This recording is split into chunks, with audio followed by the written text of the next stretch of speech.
دو کام کر لو ہر عبادت کے ساتھ. ایک اس عبادت کی توفیق پر اللہ کا شکر، اور اپنی تقصیر پر، اپنی کوتاہی پر استغفار. اگر یہ کام کرتے رہو گے کرتے رہو گے کرتے رہو گے تو انشاءاللہ رفتہ رفتہ راستہ طے ہوتا جائے گا، اور ایک وقت آ جائے گا، ضرور آ جائے گا انشاءاللہ، کہ تم احسان کے مرتبے تک پہنچ جاؤ گے. ہوتا کیا ہے کہ غفلت کے ساتھ پڑی، غفلت کے ساتھ اٹھ کے چلے گئے. ارے بھائی نماز کے بعد ذرا سا ایک اس نماز کے اوپر نگاہ بازگشت ڈال لو. یعنی اس کا ذرا تصور کرو کہ میں نے یہ 4 رکعتیں پڑھی تو کس طرح پڑھی، اور اس کے اوپر نگاہ بازگشت ڈالتے ہوئے پہلے اللہ جل جلالہ کا شکر ادا کر لو، اور شکر ادا کر لو کہ یا اللہ آپ نے جس طرح بھی توفیق دی، آنے کی توفیق دے دی، اپنی بارگاہ میں حاضری کی توفیق دے دی، اے اللہ میں اس پر شکر ادا کرتا ہوں. اور اے اللہ میں آنے کے بعد آپ کے دربار کا جو حق تھا وہ تو کہاں ادا ہوتا، جو کم سے کم مطالبہ ہونا چاہیے تھا وہ بھی مجھ سے پورا نہ ہو سکا. دیکھو خشوع کا اعلیٰ مقام تو وہ ہے جو حدیث میں فرمایا گیا کہ ان تعبد اللہ کأنک تراہ. اللہ تبارک و تعالیٰ کی عبادت اس طرح کرو جیسے کہ اللہ کو دیکھ رہے ہو، اور اگر نہیں دیکھ رہے تو کم از کم وہ یہ خیال کر لو کہ وہ تمہیں دیکھ رہا ہے. اعلیٰ مقام تو یہ ہے کہ پوری نماز میں اول سے لے کر آخر تک بندہ اللہ تبارک و تعالیٰ کی طرف متوجہ رہے اور یہ سمجھے کہ میں اللہ کو دیکھ رہا ہوں یا اللہ مجھے دیکھ رہا ہے. لیکن ادنا درجہ کیا ہے؟ ادنا درجہ یہ ہے کہ کم از کم جو الفاظ تم زبان سے نکال رہے ہو دھیان ان الفاظ کی طرف ہو. جب الحمدللہ کہا، الحمدللہ رب العالمین کہا، تو دھیان ان الفاظ کی طرف ہو. میں نے یعنی پتہ ہو کہ میں الحمدللہ رب العالمین کہہ رہا ہوں، الرحمن الرحیم کہہ رہا ہوں. اور اس میں حدیث میں آتا ہے کہ نبی کریم صلی اللہ علیہ وسلم نے فرمایا کہ جب بندہ الحمدللہ رب العالمین کہتا ہے تو اللہ تبارک و تعالی جواب دیتے ہیں حمیدنی عبدی، میرے بندے نے میری تعریف کی. جب الرحمن الرحیم کہتا ہے تو اللہ تعالیٰ جواب دیتے ہیں کہ اثنا علی عبدی، میرے بندے نے میری ثنا کی. جب مالک یوم الدین کہتا ہے تو کیا فرماتے ہیں؟ مجدنی عبدی، میرے بندے نے میری بزرگی بیان کی. اور جب کہتا ہے ایاک نعبد و ایاک نستعین تو باری تعالیٰ فرماتے ہیں کہ یہ جو وہ کہہ رہا ہے بندہ، یہ میرے اور بندے کے درمیان ہے یہ معاملہ. وہ میری عبادت کرتا ہے، میں اس کی مدد کرتا ہوں. ایاک نعبد و ایاک نستعین. تو آدمی کم از کم اتنا جو ادنا خشوع کا درجہ ہے وہ کیا ہے کہ جو الفاظ زبان سے نکال رہا ہے انسان، ان الفاظ کی طرف دھیان ہو. میں نکال رہا ہوں، یہ نہ ہو کہ بس مشین چل پڑی اور آخر میں جا کے بس سلام پھیر دیا، بلکہ دھیان ان کی طرف ہو، الفاظ کی طرف ہو. یہ ادنا درجہ ہے. اور جہاں ذہن بھٹک جائے، خیالات آنے لگیں، پھر دوبارہ انہی الفاظ کی طرف آ جائے. یہ ادنا درجہ ہے خشوع کا.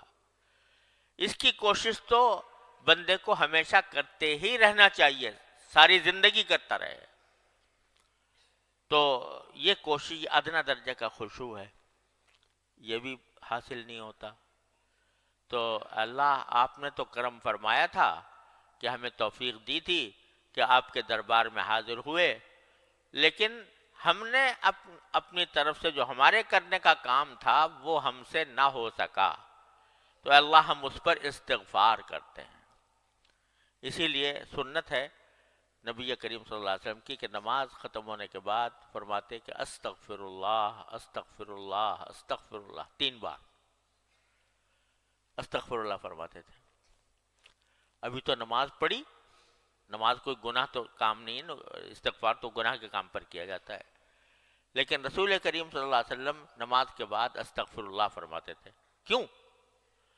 کہ اللہ توفیق تو آپ نے عطا فرمائی، لیکن میں آپ کی عبادت کا حق ادا کر نہیں سکا، میرا دل و دماغ ادھر بھٹکتا رہا.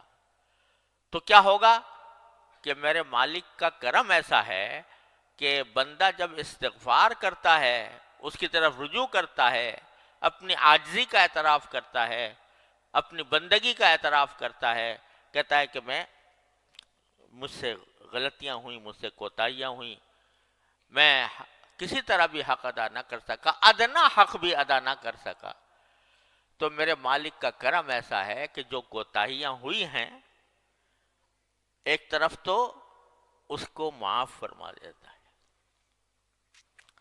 اس کو معاف فرما دیتا ہے. میرا بندہ ہے، کمزور ہے، اور اس کے اندر وہ صلاحیت نہیں ہے جو ہونی چاہیے، تو اس واسطے یہ مجھ سے رجوع کر کے اپنی ناتوانی، اپنی کمزوری کا اعتراف کر رہا ہے، اپنی تقصیر کا اعتراف کرتا ہے، تو میں اس کو معاف کر دیتا ہوں.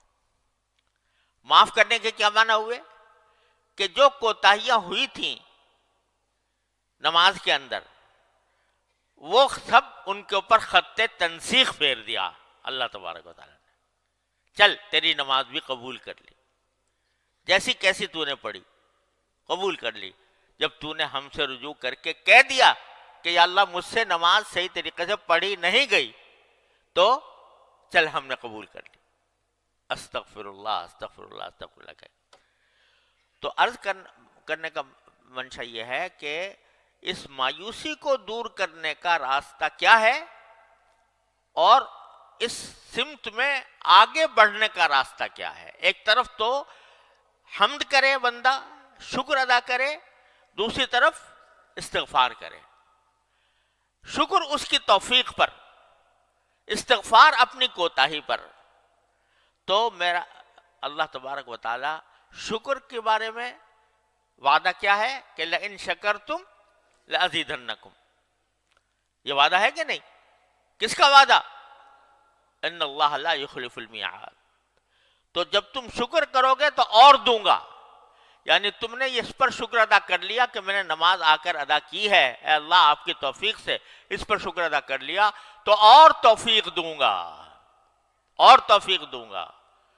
اور یہی وجہ ہے کہ جب بندہ نماز مثلاً پڑھنا شروع کیا، پہلے تو نماز سے بھاگتے تھے بچپن میں، جب اللہ تعالیٰ نے پڑھنے کی توفیق دی، پڑھتا رہا، تو کیا ہو گیا؟ اب نماز کے بغیر چین نہیں آتا. آتا ہے کسی نمازی کو نماز کا وقت آ جائے اور گزرنے لگے نماز کا وقت، چین آئے گا؟ کسی نمازی کو چین نہیں آئے گا. رسول کریم سرور عالم صلی اللہ علیہ وسلم تشریف لے جا رہے ہیں سفر میں، تو سفر میں تشریف لے جاتے ہوئے راستے میں حضرت بلال رضی اللہ تعالیٰ عنہ سے فرماتے ہیں، جو حضور اقدس صلی اللہ علیہ وسلم کے مؤذن تھے، کیا فرماتے ہیں؟ ارحنا بالصلاۃ یا بلال. اے بلال ہمیں چین عطا کر دے، چین دے دے، راحت دے دے نماز پڑھ کر. یعنی نماز پڑھوا دے تو چین آئے، اس کے بغیر ہم بے چین ہیں، ہمارا کسی کام میں دل نہیں لگ رہا کہ کسی طرح میں نماز پڑھ لوں. تو آدمی ایسا ہو جاتا ہے کہ چین نہیں آ رہا. یہ کیا ہوا کہ جو توفیق شروع میں ہوئی تھی کہ اس وقت زبردستی بغیر دل نہیں چاہ رہا، دل گھبرا رہا ہے، لیکن بندے نے اس کی پرواہ کیے بغیر نماز میں آ کے کھڑا ہو گیا.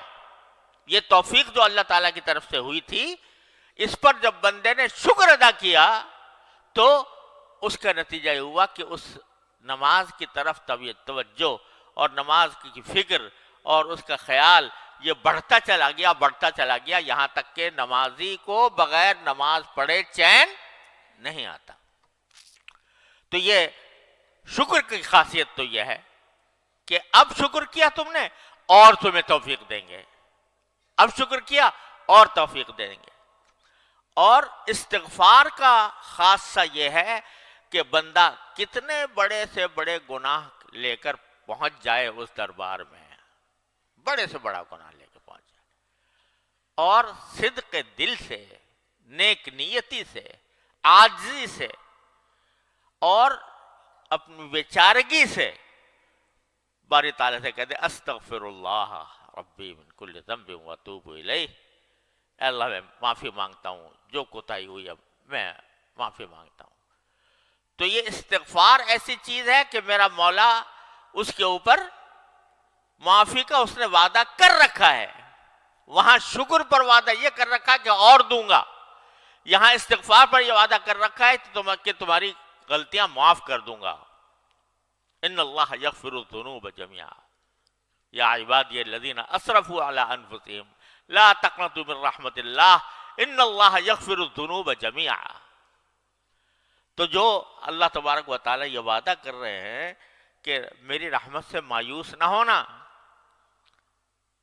یا عبادی الذین اسرفوا علی انفسهم، اے میرے وہ بندو جنہوں نے اپنی جان کے اوپر ظلم کیا ہے، لا تقنطوا من رحمت اللہ، اللہ جل جلالہ کی رحمت سے مایوس نہ ہونا، ان اللہ یغفر الذنوب جميعا، اللہ تعالیٰ سارے گناہوں کو معاف کر دے گا تمہارے، یہ وعدہ کر رکھا۔ اتنا آسان کام اللہ تعالیٰ نے بندے کو عطا فرما دیا ہے۔ جب شیطان ڈسے، جب نفس کے فریب میں انسان مبتلا ہو، کوئی بھی غلطی اسے سرزد ہو، فرماتے ہیں دروازہ میں نے کھولا ہوا ہے، آ جاؤ، آ کے استغفار کر لو، کہہ دو یا اللہ مجھ سے غلطی ہو گئی، صدق دل سے کہہ دو اور سچے دل سے، عاجزی کے ساتھ، بیچارگی کے ساتھ، عبدیت کے ساتھ کہہ دے بندہ کہ اللہ مجھ سے غلطی ہو گئی معاف فرما دی، یا اللہ مجھ سے غلطی ہو گئی معاف فرما دی، کہتے ہیں سب معاف کر دوں گا۔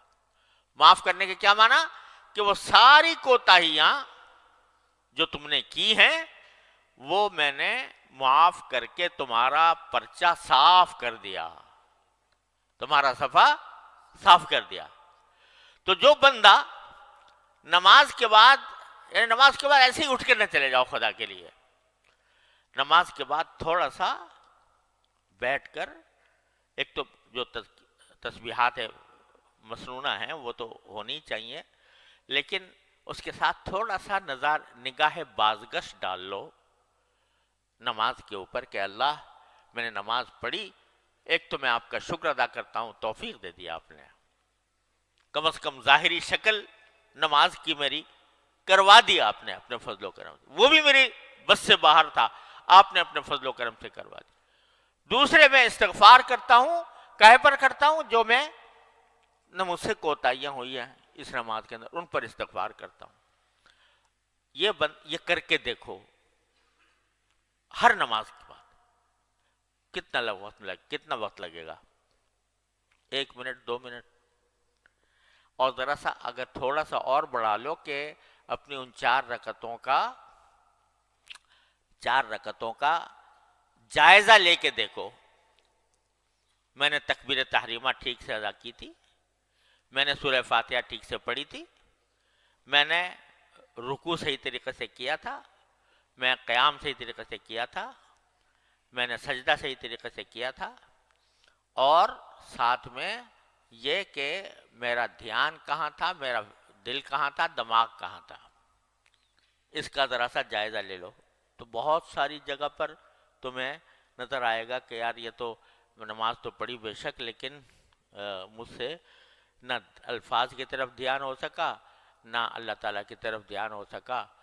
تو جب یہ تصور آئے تو شرمندگی تو ہوگی، ندامت ہوگی، اس ندامت کے لیے کہہ دو استغفر اللہ استغفر اللہ استغفر اللہ، اللہ تبارک و تعالیٰ کے سامنے بارو۔